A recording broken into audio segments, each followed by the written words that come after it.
தமிழக பட்ஜெட் கூட்டத்தொடருக்கு முன்பாக நடைபெற்ற அதிமுக எம்எல்ஏக்கள் கூட்டத்தில் முன்னாள் அமைச்சர் செங்கோட்டையன் கலந்து கொள்ளாதது அதிமுகவில் சலசலப்பை ஏற்படுத்தியுள்ளது.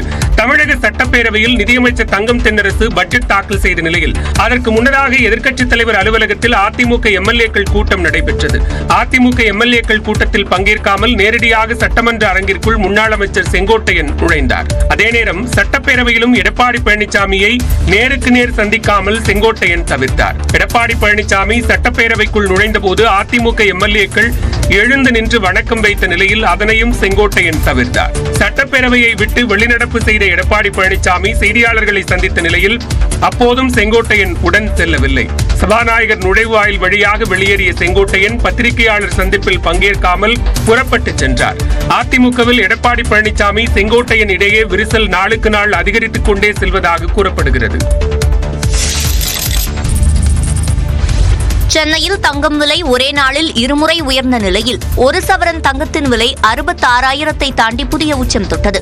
சென்னையில் 22 கேரட் ஆபரண தங்கத்தின் விலை கடந்த சில நாட்களாக ஏற்றமும் இறக்கமுமாக இருந்து வருகிறது. இந்நிலையில் வெள்ளிக்கிழமை காலையில் சவரனுக்கு 880 ரூபாய் உயர்ந்த நிலையில் பிற்பகலில் மீண்டும் உயர்ந்தது. அதன்படி பிற்பகலில் சவரனுக்கு 570 ரூபாய் அதிகரித்து தங்கம் விற்பனை செய்யப்பட்டது.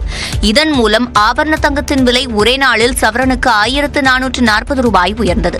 இதனால் தங்கம் விலை ஒரு சவரன் 66,000 கடந்து கிராம் 8,300 ரூபாய்க்கு விற்பனையாகிறது. அதன்படி ஒரு சவரன் ஆபரண தங்கத்தின் விலை 66,400 ரூபாய் என்ற புதிய உச்சத்தை தொட்டுள்ளது. அதேபோல வெள்ளியை பொறுத்தவரை கிராமுக்கு 2 ரூபாய் உயர்ந்து கிலோ 1,12,000 ரூபாய்க்கு விற்பனை செய்யப்படுகிறது. தங்கம் விலை இனி குறைய வாய்ப்பே இல்லை என்று தங்க நகை விற்பனையாளர்கள் சங்கத்தின் தலைவர் ஜெயந்திலால் சலானி தெரிவித்துள்ளார். நிச்சயமாக 80,000 ரூபாய் இல்லை, அதையும் தாண்டி செல்லக்கூடிய வாய்ப்புகள் உருவாகும்.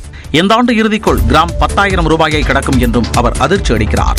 ஷேர்ல இன்வெஸ்ட் பண்ணவங்களுக்கு நிச்சயம் இல்லை, நிச்சயமா அது லாபம் தரன்றது. ஏன்னா எல்லா ஷேருமே லாபம் தராது, பல ஷேர்கள் நஷ்டத்தையும் உண்டு பண்ணி கொடுத்து கொண்டிருக்கிறாங்க. ஆனால் தங்கம் ஒண்ணுதான் நீண்ட கால முதலீடுக்கு உகந்த ஒரு பொருளாக தங்கம் இருந்து கொண்டு வருகிறது. அதில் முதலீடு செய்தால் நிச்சயமாக நஷ்டம் இல்லை, முடிவில் பார்த்தீங்கன்னா லாபம் மட்டும்தான். உயிர் சேதம் இல்லாத வர்த்தக போர் காரணமாகவே தங்கம் விலை உயர்ந்து வருவதாகவும் ஜெயந்திலால் சலானி கூறியுள்ளார்.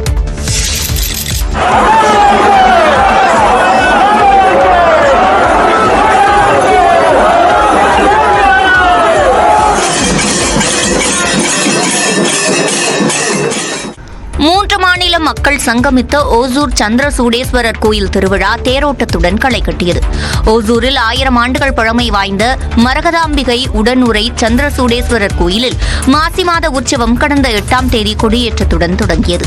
திருவிழாவின் முக்கிய நிகழ்வான தேரோட்டத்தில் மரகதாம்பாள் தாயார் சந்திரசூடேஸ்வரர் சுவாமிகள் சிறப்பு அலங்காரத்தில் எழுந்தருளி பக்தர்களுக்கு அருள் பாலித்தனர். கிருஷ்ணகிரி மாவட்ட ஆட்சியர் தினேஷ்குமார், ஓசூர் சார் ஆட்சியர் பிரியங்கா, ஓசூர் மாநகராட்சி ஆணையர் ஆகியோர் தேரை வடம் பிடித்து இழுத்து தேர் திருவிழாவை தொடங்கி வைத்தனர். அவர்களைத் தொடர்ந்து அரோகரா கோஷங்களுடன் ஆயிரக்கணக்கான பக்தர்கள் வடம் பிடித்து தேரை இழுத்துச் சென்றனர். வாழைப்பழம், உப்பு, மிளகு ஆகியவற்றை தேர் மீது வீசி பக்தர்கள் தங்களது நேர்த்திக்கடன்களை நிறைவேற்றினர்.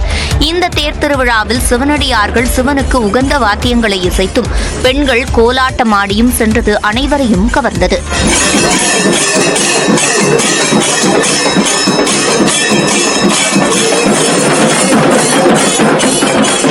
தமிழ்நாடு மட்டுமின்றி கர்நாடகா, ஆந்திரா ஆகிய அண்டை மாநிலங்களிலிருந்தும் பக்தர்கள் குடும்பத்துடன் பங்கேற்று சாமி தரிசனம் செய்தனர். தருமபுரி மாவட்டம் அரூரை அடுத்த தீர்த்தமலை தீர்த்தகிரீஸ்வரர் தேர் திருவிழாவில் அரசு பள்ளி ஆசிரியர்கள் 225 விளக்கேற்றி பூஜை செய்து வழிபாடு நடத்தினர்.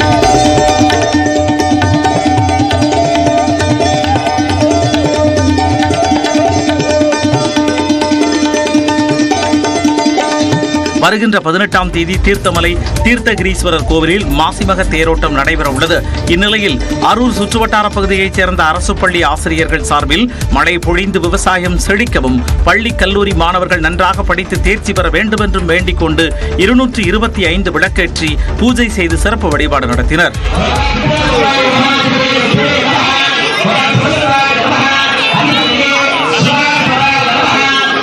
இந்த விளக்கு பூஜையில் அரசு பள்ளி ஆசிரியர்கள், பொதுமக்கள் என ஏராளமானோர் கலந்து கொண்டனர்.